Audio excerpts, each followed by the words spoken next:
This is the I'm Possible Project Show, where we interview real people who have achieved incredible feats in the face of overwhelming odds, showing that impossible is just a state of mind and that anything is possible. I'm your host, Joshua Rivedal. Today, in episode number 1, Coming Out of the Closet and Becoming Your Truest Self, I talked to Matthew Shaffer. Let's jump right in. You may already know author, actor, and choreographer to the stars Matthew Shaffer from his television work on the top Netflix original series Wet Hot American Summer, or from his notable advice on Dance Moms. Or perhaps you recognize him from his short-lived role as a Pottery Barn sales associate. I thought I knew him from somewhere. Matthew's debut book, So You Want to Be a Dancer, launched as an Amazon #1 new release in performing arts and continues to dominate the charts. He's thug life in the charts, people. With his razor-sharp tongue and quick-witted edge, Matthew ignites hilarious banter with a sassy social styling that only a sharp-dressed Gen Y hipster can provide. He wrote, directed, and starred in his first production when he was 7 years old and has been entertaining family members and audiences ever since. I'm going to leave it there. There's like 3 more paragraphs that are really interesting. But I'm just going to say, hello, Matthew. How's it going? It's so good to have you on the show. Hello, Joshua. Thank you so much. Likewise, it's a pleasure to be here. Thank you.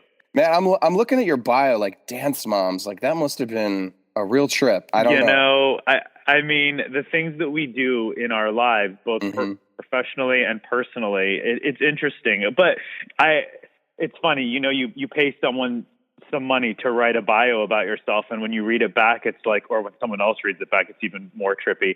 But you're like, oh yeah, I did that. That happened. I know, dude. It's wild. And you paid somebody to write this for you. Well, it's so funny because when I have people read my bio, sometimes I'll go speak or whatever. I'm like, my eyes start to roll in the back of my head. I'm like, wait, did I write this? And I did. I didn't pay anybody. Maybe I should have. Well, when I was launching the book, and I did hire a PR person, and I had a bio that I wrote, and okay, so I'm an author, right? And as are you. And so we fancy ourselves as, talented writers, or at least hopefully we have a voice or a style that someone wants to buy. And so I wrote my bio, and she was like, oh no, we need to make this way bigger. I mean, you need to this needs to be this. And I was like, okay. So when we did collaborate on it, but when it was done, I was like, wow, I'm impressive.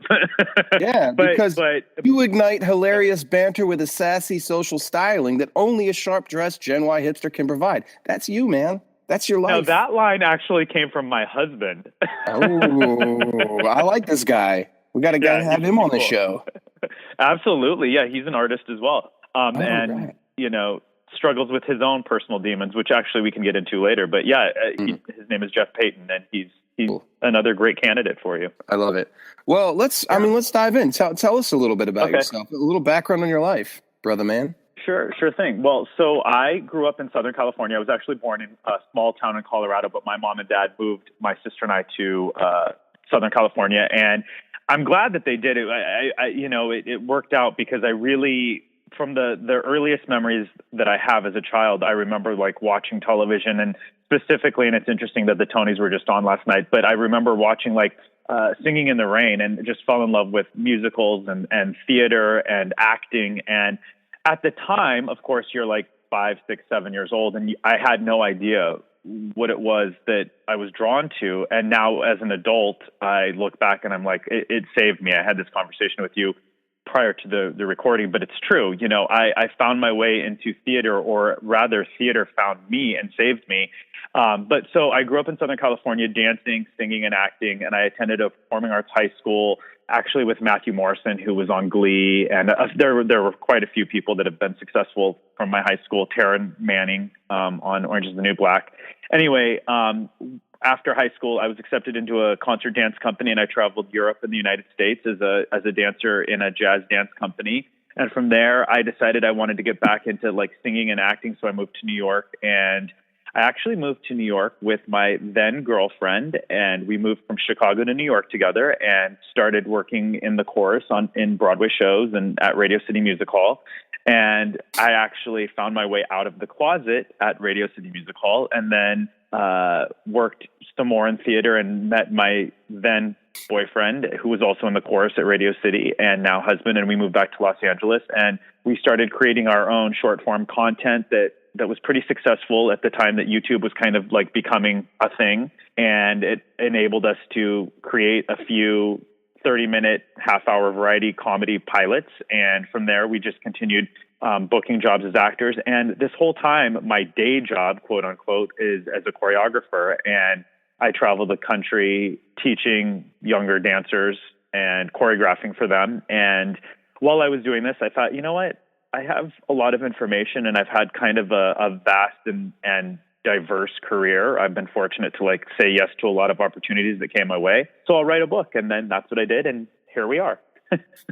So there's a lot going on with Matthew Shaffer, not just sassy and social. I mean, there's so much going on there. I think we're living similar lives, except for, well, the coming out. I actually quickly I came out as straight once, and there's a little story behind that, and it's brief. And basically, I was hanging out with 60 some odd gay men and a couple of gay women, and I made friends with them. And I think it was just nobody made any assumptions about anybody, but there was clearly just about everybody was gay. And I was telling my therapist, I was like, I'm afraid if I tell them I'm straight, they're not going to want to be friends with me. And she's like, do you hear yourself? I was like, oh yeah, that thing. So anyway, so I just had to come out. And theater, I'm like 5, 6, 7. I was watching The Music Man. That was my first. Yours is Singing in the Rain. Mine is Music Man. So yeah. Well, isn't it interesting? And there has to be something to our life and the things that have happened that have shaped us that draw us to something that we know will fit in. I mean, and not just actors and artists in theater, but just how we find our path in life, and those of us that are fortunate to be able to find a path in life.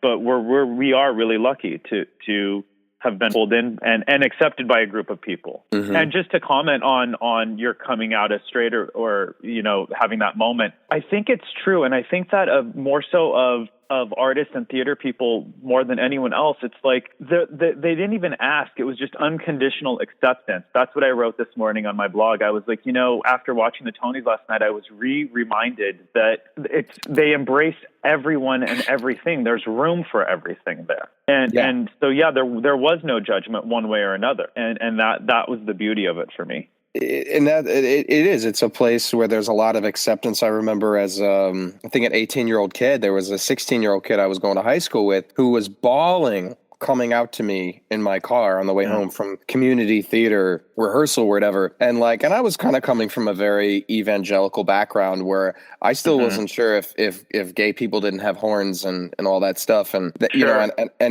but I found everyone in the theater to be so cool with me as how weird I was. Although I swear it at the time I wasn't. Just that we found that acceptance, that place, that oasis in the middle of whatever the hell was going on in our world. And I could surely have a whole show, and I'm sure you could, about what the hell was going on in our lives at the time. But we found that oasis, and it's a beautiful thing. I could be locked up. I could be, on the floor somewhere, and I don't know where you'd be, but I'm sure glad you found theater, because through your book, I found you through your book and through your work online. So, and I'm glad I did. Mm-hmm. Yeah. Yeah. Likewise. Thank you. and yeah, absolutely. And I think you've alluded to this, but this show is about obstacles and overcoming and turning impossible to impossible and lemons into lemonade. What is your lemon into lemonade moment in your life? A big obstacle that you've had to overcome. How did you do that? Yeah. Man? Sure. So, it's such a loaded question, obviously, but the truth is I also grew up in a very Christian, I was raised Catholic, and it was of no pressure from my parents or even the church, really. It was all self put upon. I don't know why I'm the firstborn. And I think so a little bit, I had this already A-type personality and OCDs and these ideas that I had to be a certain way to make my family happy and proud. Again, my parents never expected that of me. It was something that I told myself that I had to be. And I think right away, like probably second or third grade, I knew I was different, and not like, oh, I think I'm special, or, oh, I think I'm this or that or the other. I just knew that other little boys were talking about one thing and I was talking about something completely different. We were just not on the same page. And then as, you make your way through primary school and then into middle school, I knew, like, I was 100% certain I do not feel the same way that these other guys feel on the inside. And it made me feel like I was wrong, and it made me feel ashamed.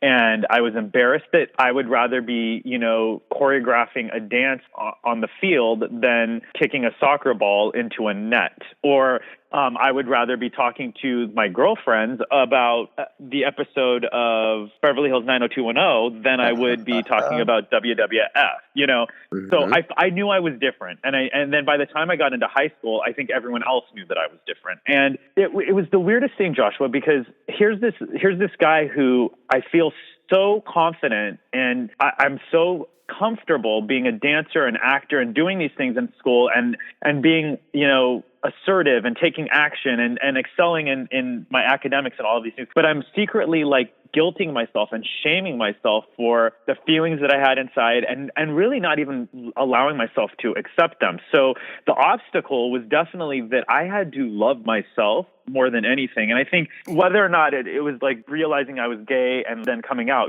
that obviously is the climax of the loving myself. But it really was just truly accepting myself for who I am and not who I thought I needed to be based on my idea of what really I was seeing, but no one else was telling me I had to be. Until I got into like high school, then it was certain that there were people that were like, well, you're gay. And then I felt like I had to fight it and overcome it and say, no, I'm not. I had to prove myself in the opposite way. What finally happened was, and I actually write about this, I finished my second book and it's not out yet, but I'm really happy. Like I put it all out on the page last year. I spent the year working on it. And what it finally came down to is I met someone in a show. And I was 22. Now, keep in mind, I'd moved to New York with a girl. We were engaged. I definitely thought that because what I wanted was a normal life. I wanted to be seen as normal. I wanted to have a wife and I wanted to have children and I wanted to be an actor and I wanted to be seen as like the strong leading man on camera. And then it dawned on me one day in a show as I was talking to one of the chorus members in the show that I was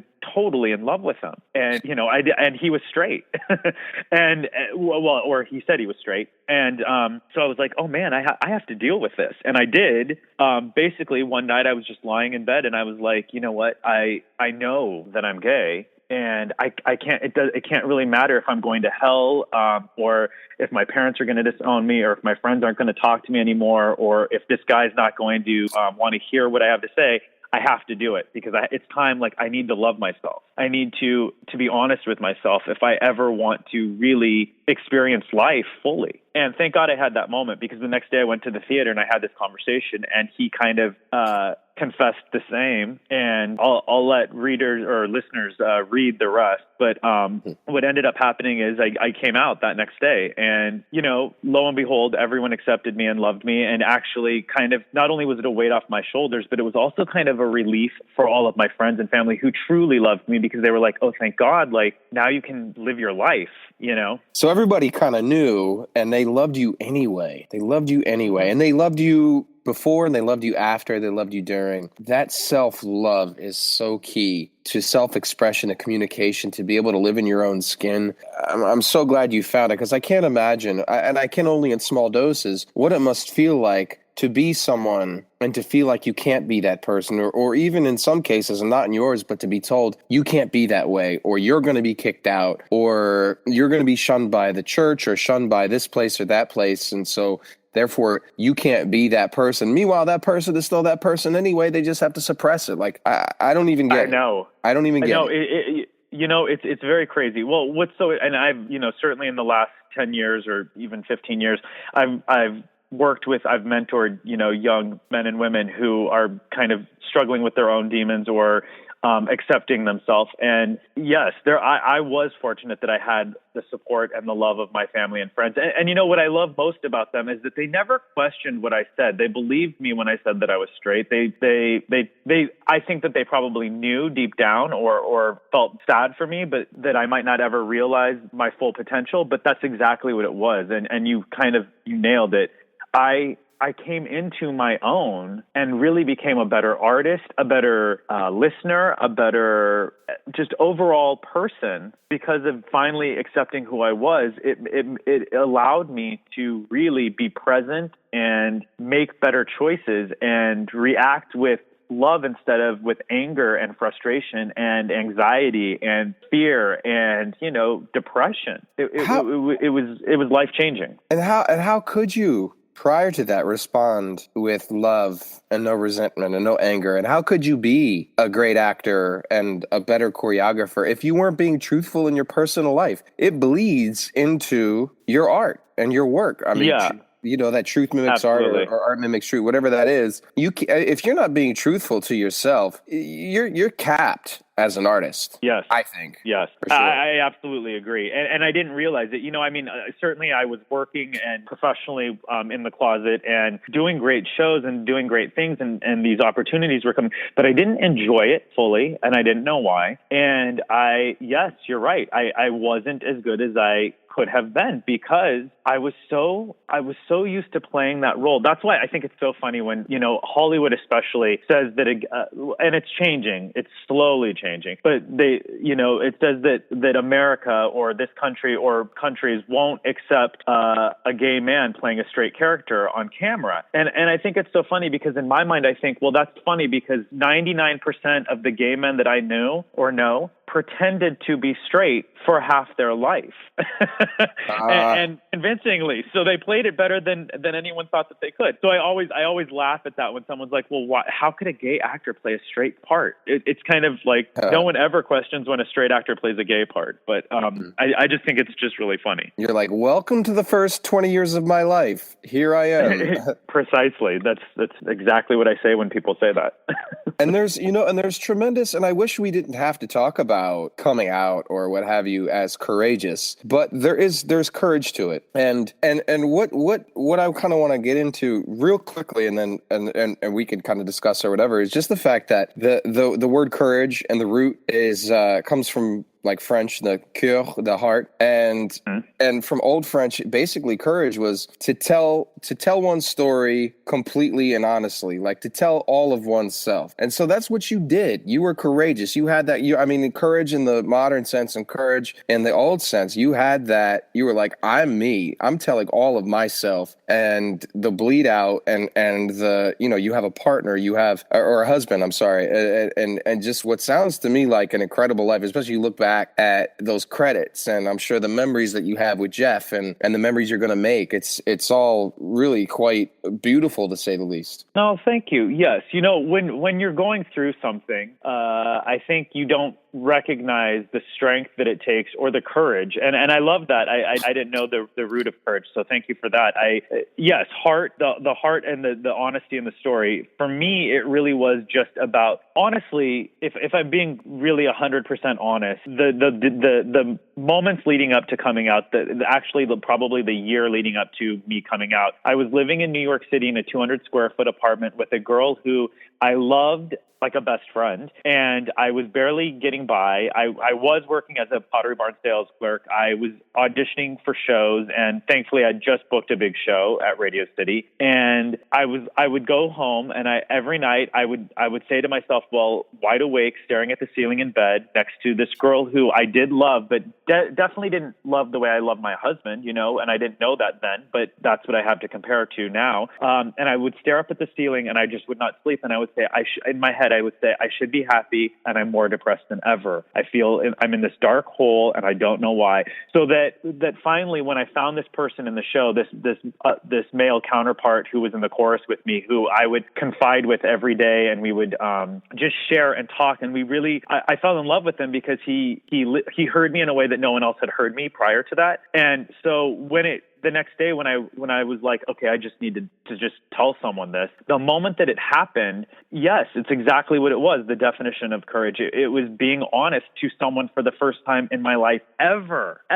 I mean, even my sister, when I was in high school, one time we got into this huge argument. She was like, if you don't, whatever it was that we were arguing, she yelled at the top of her lungs, if you don't do this, then I'm going to tell mom and dad that you're gay. And it struck my heart, and like my heart sank to my balls. And I was like, oh my God, how does she know? But never had a dialogue about it. So here I am, 10 years later, telling this guy backstage that I'm gay. And yes, looking back, I'm like, God, that did take courage for me to do that, because I could have definitely just gone on and done what I know a lot of my friends and I know other people in this industry have done, which is get married and live deep in the closet. And, to me, that would have led me down a dark road. And in general, in life, even growing up living in the closet and all of the self-hate and torture that I put on myself, I wouldn't classify myself as a depressed person. I would have, days where I would feel depressed or anxious or anger or a lot of rage, but I wouldn't say that I was like clinically depressed. But in this moment, when I was finally like living my truth, when I look back on it, that year I was in a dark depression. I mean, I really had some terrible thoughts, in my mind, and things like about myself, like self-hate. So yeah, I think it did take a lot of courage. And I think that still in the 21st century, 2017, I'm always happy. I always celebrate when a little kid or a teenager or an 80-year-old man or woman comes out, because I know that path. I know the struggle. It's real. It's life-changing, and it's so validating to finally be who you knew you always were inside and have other people recognize you. And interestingly enough, I think was it Barry Manilow who just came out recently? Yes. Yes. And on Facebook, on social media, a lot of the gay community was like, oh my God, like finally, and look, this, that, and the other. And a lot of people were saying, not negative things, like snarky things. And for me, I was like, you know what? This man grew up in a different generation. This man lived his entire life and career in the closet. It doesn't matter when you find the strength and the courage to be who you know you are inside. It's the fact that you did it while you were still alive on this, and you had the opportunity to live truthfully. Finally, I cried that day when he came out, not only for him, but for everyone that's still living deep in the closet, whether you're gay or straight or you're an alcoholic or whatever your struggle is, that you can finally tell someone and feel the breath of life that comes once you're honest with someone. Yeah. And you kind of alluded to it. There's a lot of different kinds of closets that people live in, and we're not trying to compare the alcoholic closet or the I'm kinky closet to the gay closet, but everybody's got a different closet to come out of in certain senses. And to be able to live your truth is a beautiful thing if you're 8 or 80, as you said. And what I hope, actually, just thinking about this, is that folks who come out of their closet, no matter what closet that looks like, how many sequins are on there, or if it's all black, or whatever, that you appreciate the fact when somebody else comes out of their closet. You're an alcoholic and you find out somebody just came, cool, let me help you out, vice versa, all the way around. I think somebody tells their story, that's courage. That's courage right there. Yes. And now what I'm kind of curious, and I have a feeling, I don't know, but the folks who are listening would be curious. Tell us maybe briefly what that moment of coming out was like. Like how did it feel? What did it look like? Was Gloria Gaynor singing in the background? like what was that moment like for you? All right. Well, again, I write about this in the next book, and I'm very specific and detailed, but I'll really sum it up. And it really is it's so cliche and it's so overused, but the weight of the world really did lift off my back and my shoulders almost instantly.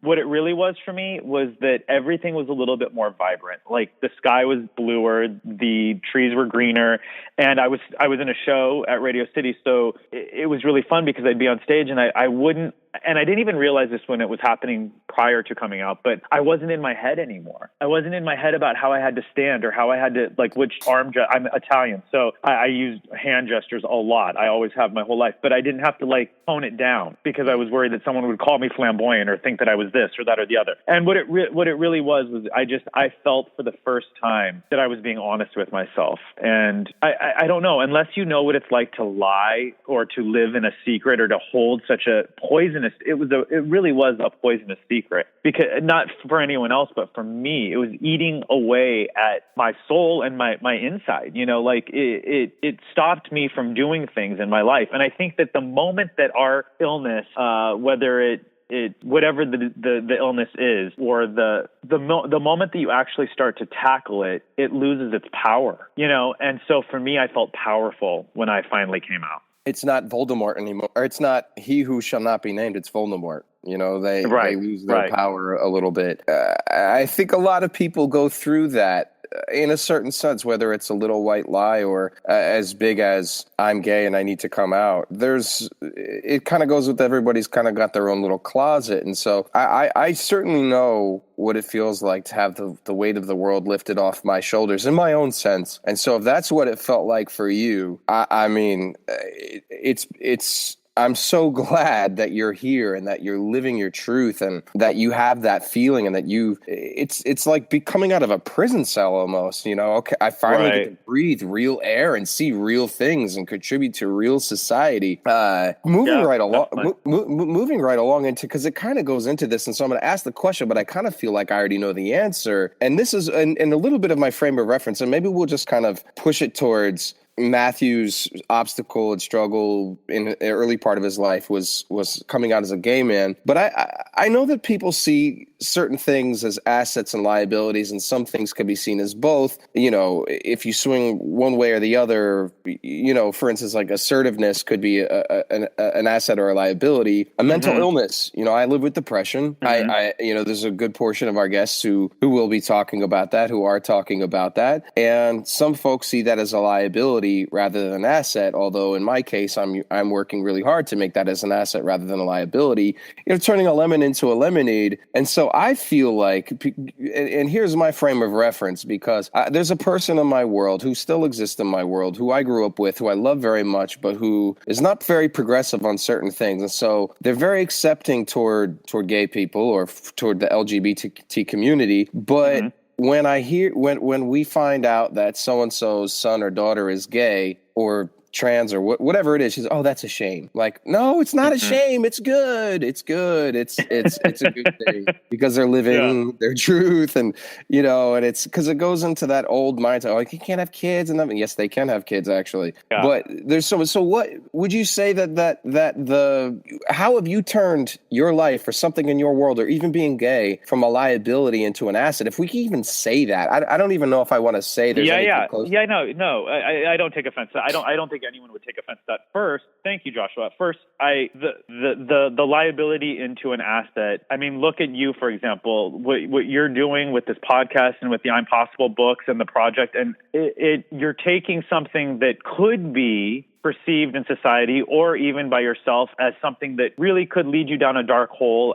or death, right? And you're shining light on it to remind people that we all face something. It may not be a mental illness, it may not be depression, it may not be coming out as gay, it may not, but we all face a challenge, right? And so I think that's ultimately how I'm gonna look at what you're asking, because I think you're asking, how do I take the things that I felt that once kind of kept me down and use them to motivate and lift me up and others around me, and which is what I think you do, which is what I think you've done and continue to do. So thank you for that. Thank you. And yes, so yes, I mean, well, first of all, and we have to talk about some things too, because it's a generational thing too. There are still those people who thankfully they've stepped into the light and they accept and they love their gay niece or their they understand now that being gay probably isn't a choice, and that they have room and love, and that maybe they're not going to, burn in hell, which is what I for whatever reason grew up believing. But the truth is, Jeff and I, my husband and I, are looking at trying to start a family, and it doesn't happen the way that it would happen if it were a man and a woman, obviously. But not to say that men and women don't. No, go on. Not to say though that men and women, who are married don't also have to seek other avenues for having a child or starting a family. Some people choose to adopt, and some people have surrogates and things like that. But, it doesn't happen the way that a man and a woman would naturally have it happen. That being said, I think that what overcoming my hang up with being gay has really helped me. And I don't know that I would be doing the work that I'm doing, not as an actor. I probably still, well, maybe even be an actor. I don't know that. And that's something that I'm kind of like grappling with in my own life. Like, am I an actor? Am I an artist? Because early on I knew that I was different or felt different. And so I was drawn to this, or, I don't know. I'm not sure. But what I can say for certain is that if I hadn't overcome my own hangups with being gay and finally stepped into the light and allowed myself to be who I am, I know that I wouldn't have written a book. I know that I wouldn't have written a second book talking about the trials that I went through as living in the closet in the entertainment industry.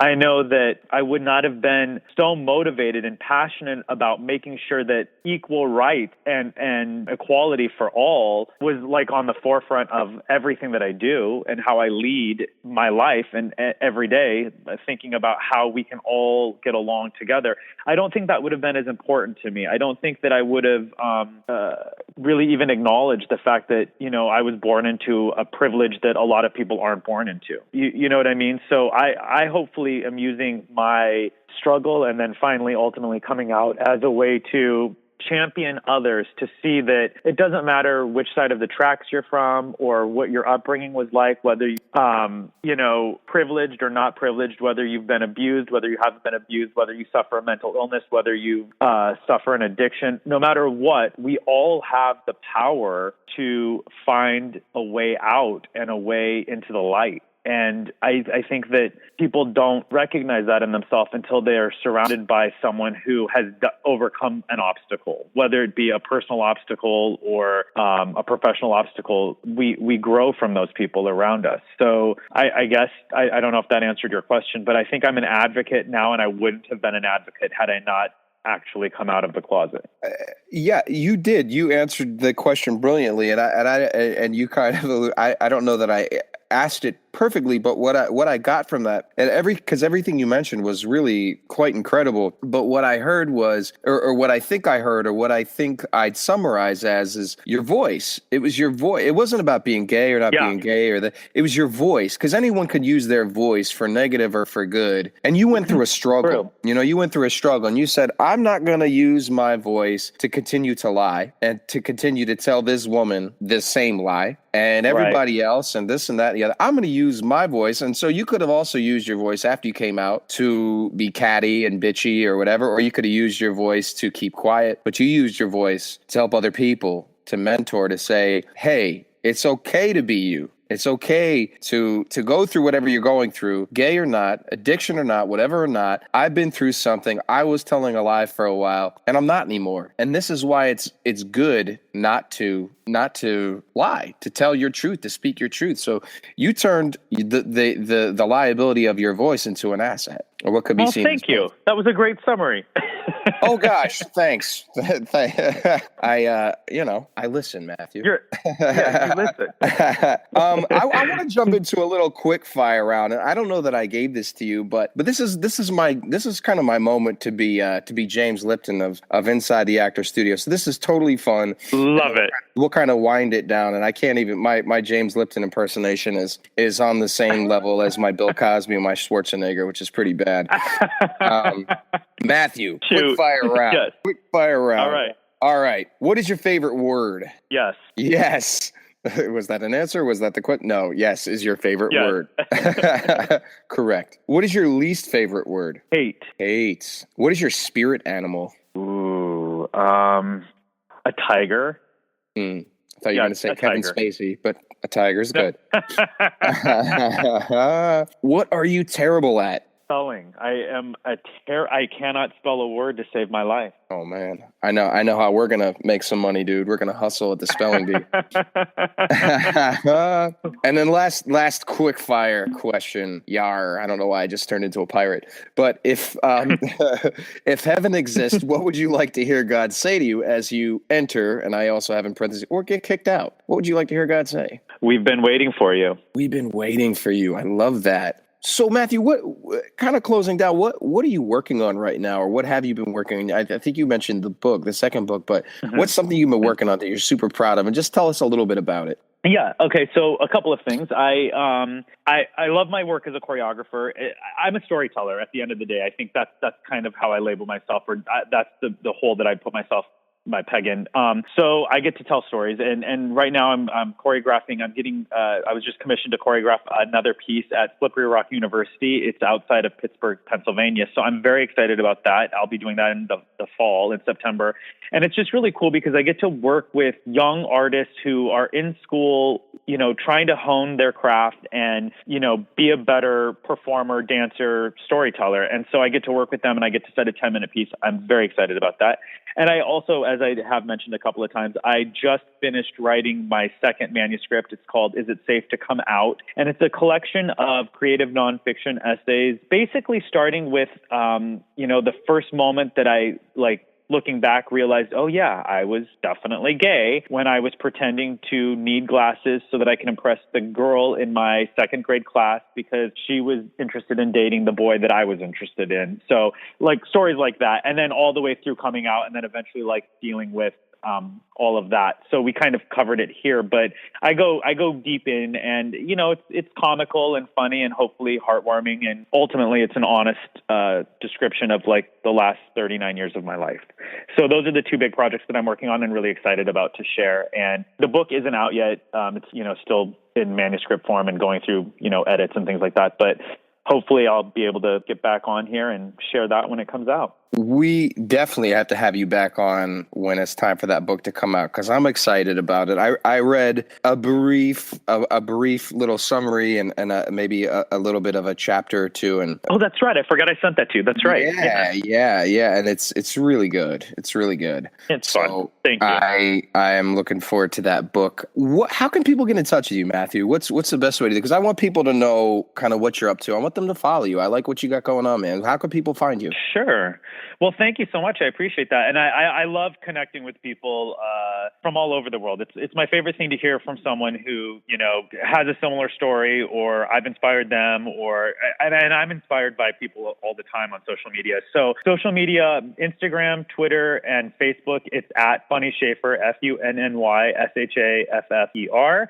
And then, of course, I have my website, MatthewShaffer.com. But if they're reaching out, I think the best way is Facebook on my page in the message, because I actually see those and I actually respond to them. Cool beans. Well, that's Matthew, and I'll have all that stuff in the show notes, so I'll make sure everybody gets that. Yeah, but this is Matthew Shaffer, and what an incredible interview. I'm so glad that we had you on this show. Thank you, Joshua. It's a pleasure. You've been listening to the I'm Possible Project Show with Josh Rivedal and guest Matthew Shaffer. I love sharing stories and how to turn impossible into I'm possible. If you want more inspirational stories, our second and third books are in pre-order right now. Changing Minds, Breaking Stigma, Achieving the Impossible, as well as Lemonade Stand. Both contain powerful stories of overcoming tremendous odds. When life gives you lemons, squeeze, add sugar, and pick up a copy of The I'm Possible Project. www.IamPossibleProject.com/pre-order. Thank you so much for tuning in. You're more than a community. You're part of the I'm Possible family. Until next time, sending you lots of love.